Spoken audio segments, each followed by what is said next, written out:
Saludo con gusto y le doy la bienvenida a Sofía Ramírez, directora de México, ¿Cómo vamos? Gracias por estar aquí, Sofía, bienvenida. Muchas gracias a ti por invitarme, Guillermo.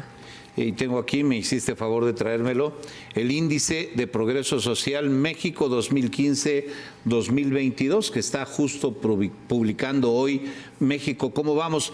Ayúdame a recordarle a nuestro público qué hace México, ¿Cómo vamos? ¿Quiénes integran México, ¿Cómo vamos? Con gusto. Mira, es un colectivo de economistas y científicas, científicos sociales que respaldan a este pequeño equipo, digamos que somos quienes nos arremangamos las mangas y nos ponemos a hablar los datos, que es un equipo muy joven y nos dedicamos a procesar datos, transformarlos en mensajes que sean útiles pues para el público que nos escucha, pero también para los medios, y de esa manera podamos mantener la conversación alrededor de los indicadores económicos, muy al estilo de lo que hacen ustedes en El Financiero, que es bajar la información económica pues al día a día de la gente. Procesarla, darla a conocer y cada uno irse haciendo responsable de lo que le toca hacer, porque a mí me parece que el reporte ofrece una perspectiva muy interesante respecto a aquello en lo que vamos bien, aquello en lo que vamos medianamente bien y aquello en lo que estamos retrasados.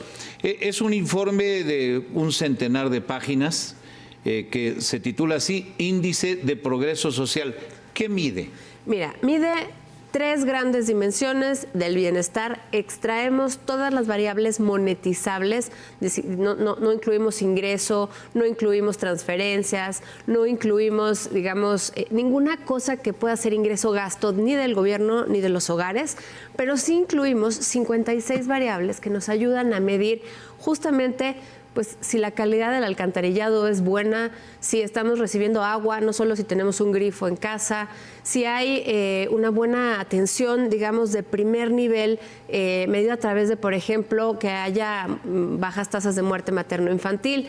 Pero también medimos cosas que realmente le impactan a la gente y que todo el mundo sabemos que son muy importantes, como la seguridad pública, la certeza jurídica en términos de la propiedad. Medimos hogares con título de propiedad y todos estos detonantes de la movilidad social, como pueden ser embarazo adolescente o jóvenes que no estudian ni trabajan. Tú sabes que en México el nivel educativo que alcanzamos en los primeros años de juventud va a determinar en gran medida el ingreso que vamos a tener el resto de la vida. Es por eso que obviamente el tener este tipo de variables como el embarazo adolescente tan identificadas, pues nos ayudan a ver si realmente se están generando las condiciones a nivel estatal, que esa es la segunda gran virtud.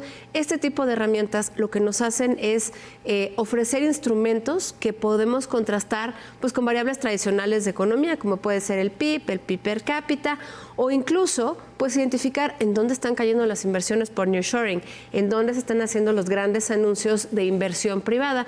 Y bueno, pues obviamente para darles tal cual la nota, pues es muy evidente que la apertura comercial medida a través de la inversión extranjera directa, pues porque se vuelven estados atractivos, está cayendo en los estados donde ya hay de origen progreso social. En términos de los anuncios de inversión privada, están dándose en donde ya hay progreso social. ¿Qué quiere decir? Pues que obviamente nadie quiere llegar a invertir en un lugar donde no sabemos si va a haber el capital humano, la penetración del sistema financiero, la infraestructura portuaria. Todo el mundo quiere llegar a invertir donde ya hay pues cierta garantía que las cosas van a funcionar. Y en ese sentido vemos que los estados que están cerrando las brechas en el sentido correcto de remontar el progreso social tras la pandemia son sobre todo los estados de nivel de ingreso medio. Los de ingreso alto son más resilientes al momento de recibir el choque de la pandemia, pero los estados de ingreso medio son aquellos que en el remontar tras la pandemia han sabido capitalizar de mucho mejor medida, de mucha mejor manera, pues todas estas inversiones de extranjeros y nacionales que se están traduciendo pues en involucrarse e incorporarse en las cadenas de suministro hacia América del Norte. Entonces, dos grandes lecciones. Me parece que la primera es la apertura comercial. Estos 40 años de apertura comercial sí nos dan cuenta de que ha habido muchos aspectos en los cuales ha aumentado la calidad de vida, pero por otro lado no podemos dejarlo simplemente al mercado, se requiere de la Rectoría del Estado, Estado con E mayúscula, para que a nivel local, a nivel estatal y también a nivel municipal podamos aprovechar pues toda esta ola de inversión, todo este dinamismo y esta época expansiva en términos de la economía, Guillermo. ¿Cómo se define el progreso social? Mira, progreso social, te lo resumo en no solamente es la fotografía del bienestar de este año o del año pasado o de 2015, que es cuando empieza la serie, sino es ir viendo cómo se mueve ese bienestar y se transforma en una película de bien vivir.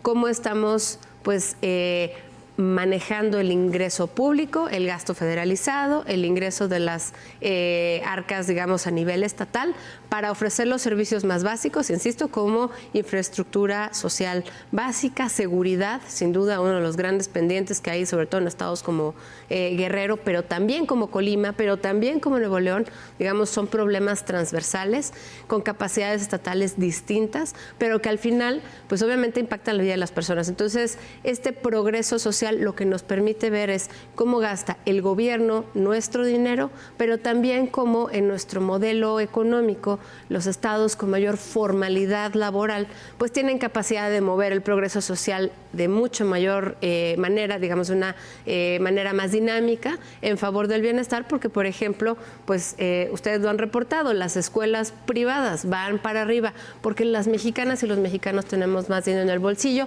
podemos también pagar más gasto de bolsillo. No quiere decir que sea el óptimo, pero el progreso social viene por la buena gestión estatal, gubernamental, y por el otro lado, pues por la calidad del empleo y el ingreso que las familias tienen. Ojo aquí, y creo que con este dato me gustaría dejarlos, más del 60% del ingreso de las familias mexicanas viene del ingreso laboral. Las transferencias gubernamentales son un componente importante, pero no pasa el 20%. Entonces, en la medida en la que tengamos un mercado laboral formal, dinámico, con prestaciones sociales, con acceso a la salud pública, pues obviamente vamos a tener mayor progreso social.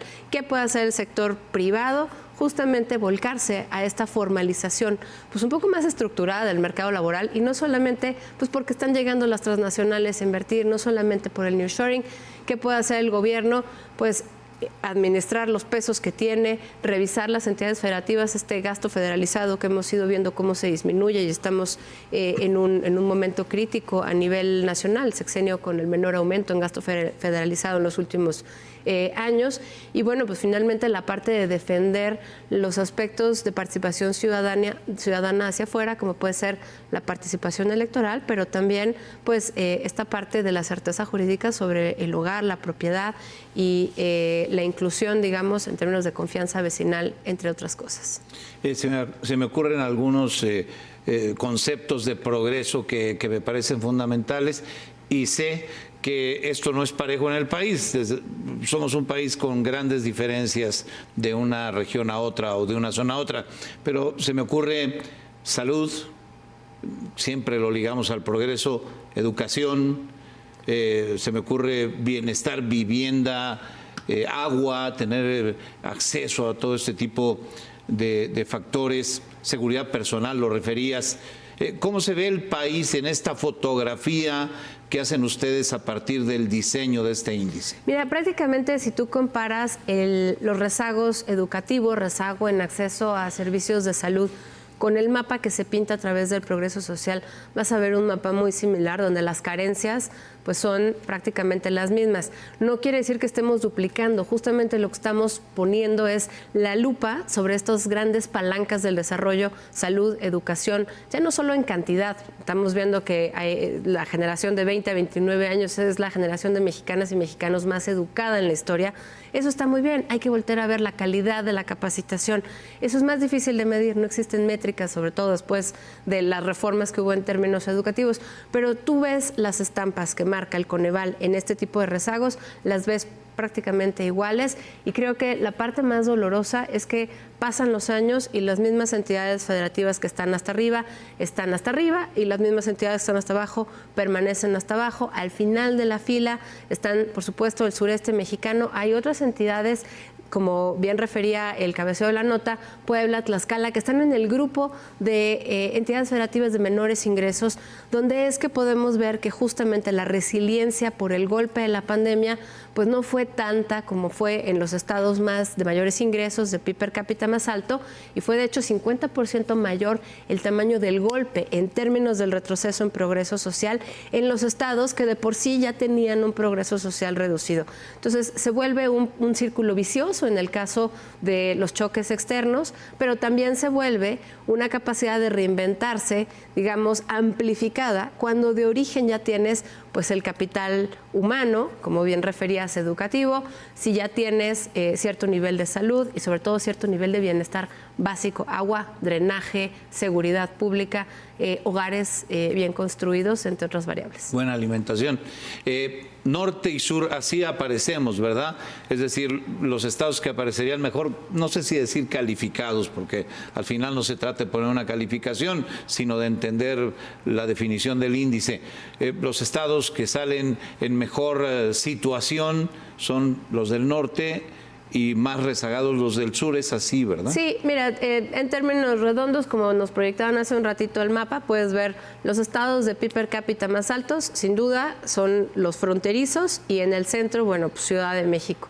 En el caso de los estados de nivel de ingreso medio, estamos hablando que se incorporan algunos estados de la península de Yucatán, los estados que están debajo de la franja fronteriza, digamos, de Sinaloa, prácticamente a San Luis Potosí. Y en el caso de los estados de menores ingresos, pues está el sureste mexicano, incluyendo Veracruz, Tabasco y Campeche. En el caso de Tabasco pasa algo bien interesante. Tú recuerdas que desde 2019 se anuncia la refinería, se empieza a invertir, números redondos, se ha invertido el equivalente 2 veces el PIB de todo el estado de Tabasco de 2019 para acá en la refinería, moviendo, digamos, de manera artificial tanto el PIB per cápita como el progreso social. Y esto es muy interesante porque el empleo formal se ha venido detonando en el estado de Tabasco, pero no se están necesariamente atendiendo rezagos en términos de calidad de la vivienda, en términos de brechas por sexo. Vemos que el empleo formal, te mencionaba yo hace un momento, en Tabasco ha crecido de manera muy importante, pero es el estado con mayor brecha entre hombres y mujeres en empleo formal, porque justamente no se está atendiendo en que este progreso social sea transversal. A mí me preocupa que en este caso de Tabasco, pues una vez que se acabe la refinería, pues vaya a haber una pérdida importante de empleo. Pero no es el único caso, el caso de Guerrero. Es un dato engañoso, entonces. Es un dato que puede parecer de pronto engañoso. En el caso de Guerrero, si me permites, creo que es mucho más preocupante porque a diferencia del corredor transísmico que incluye Veracruz, Oaxaca, por supuesto Campeche, el Tren Maya, digamos, hacia la península de Yucatán, prácticamente el único estado, Chiapas sin duda, el único estado que no estaba recibiendo la cantidad de inversión pública en infraestructura que sí están recibiendo el resto del sureste era Guerrero. Guerrero pues tenía una economía tiene una economía alrededor de la informalidad laboral, la informalidad económica, que además ha venido creciendo de la métrica de 2022, que es lo que presentamos el día de hoy, a el tercer trimestre de este año. La informalidad laboral de Guerrero ha crecido 2 puntos porcentuales, es 73% del empleo en el estado, y te estoy hablando antes de que llegara el meteoro. Tras la llegada de Otis, pues obviamente nos metimos a ver qué estaba pasando en Guerrero, unos rezagos brutales en términos de calidad de la vivienda. Por supuesto llega el ciclón y se lleva los techos, pero también una fragilidad económica muy importante, una economía muy sustentada en micronegocios vinculados a la actividad informal del turismo, que a diferencia de otros estados, insisto, que no es en el Pacífico, sino, por ejemplo, la península del Mar de Cortés, digamos, las Baja Californias, y la península de Yucatán con turismos mucho más formales, pues obviamente el turismo se destruye con la llegada de Otis sin la inversión previa pública anunciada que ya se ha venido invirtiendo en el sureste mexicano, y entonces pues tenemos el peor de los mundos con una compenetración además del crimen organizado muy alta, porque pues tú recuerdas que incluso yo recuerdo haberte visto reportando esto, el día antes del ciclón pues prácticamente se asesina a toda la policía municipal de Coyuca, y bueno, pues simplemente se nos pasa porque el Otis destruyó todo, ¿no? Pero creo que el caso de Guerrero va a ser particularmente retador reconstruirlo a partir de pues construir el progreso social desde la base, reconstruir una economía más hacia la formalidad, y la inversión pública va a tener que ser enorme y no va a poder ser de aquí a que acabe la administración, 5 o 10 años por lo menos, en general, de tasas de crecimiento a doble dígito que vamos a necesitar para que remonte el rezago el sureste. Y en el caso de Guerrero, pues todavía sin la inversión privada, que ya, digamos, no era particularmente grande antes del meteoro, y pues sin la inversión pública, con la que sí gozaba pues el resto del sureste mexicano. Va a ser complicado. Va a ser complicado. Gran desafío y también escucho decir una gran oportunidad para una refundación en el estado de Guerrero que puede ser muy relevante para la población, ¿no? Totalmente. Yo creo si lo hacemos bien. La refundación de Guerrero, si me permites el comentario, yo creo que tiene que pasar por voltear a ver la seguridad pública, la presencia del crimen organizado, porque de otra manera la inversión que llegue allí, la pública se va a diluir y la privada simplemente no va a llegar en las cantidades que se necesitan para esta refundación de Acapulco. Y orden en el desarrollo, ¿no? Porque orden en el desarrollo. Lo que exhibió todo esto es también un gran desorden en la construcción, en tantas otras cosas, ¿no? Y una falta de prevención y también, como te mencionaba, perdón que insista, con el hogares sin título de propiedad. Guerrero está en los últimos lugares a nivel nacional. ¿Cómo vas a asegurar tú una propiedad en el futuro si ni siquiera puedes acreditar que es tuya? Ese es uno de los grandes retos en el Estado. Te agradezco mucho, Sofía Ramírez, estar aquí, directora de México ¿Cómo vamos? Aquí está el documento. Está disponible así impreso. Sofía me hizo favor de traérmelo, pero está disponible en línea. La gente lo puede consultar y es una fotografía de cómo estamos en todo lo que mide este índice y que tú acabas de referir con tanto detalle. Sobre todo me gustaría que quienes nos escuchan se den la oportunidad de seguirnos en redes sociales, @México Como Vamos. Hacemos este esfuerzo por traer información económica útil y relevante para el día a día de todo el mundo, pero también para los tomadores de decisiones, como pueden ser gobiernos locales, empresarios, sector privado y un largo etcétera. Gracias, Sofía. Gracias a ti. Me quedo con ganas de hablar, pero ya se nos acabó el tiempo.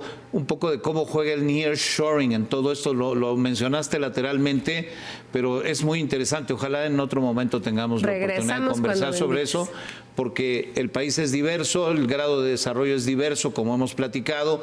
¿Cómo va a jugar el nearshoring como una oportunidad de desarrollo, de potenciar el desarrollo, sobre todo en las regiones que más lo requieren? Otro día, si me permites, lo comentamos con amplitud. Gracias por estar aquí, Sofía, que te vaya muy bien. Muy contenta de estar aquí contigo, gracias. Gracias.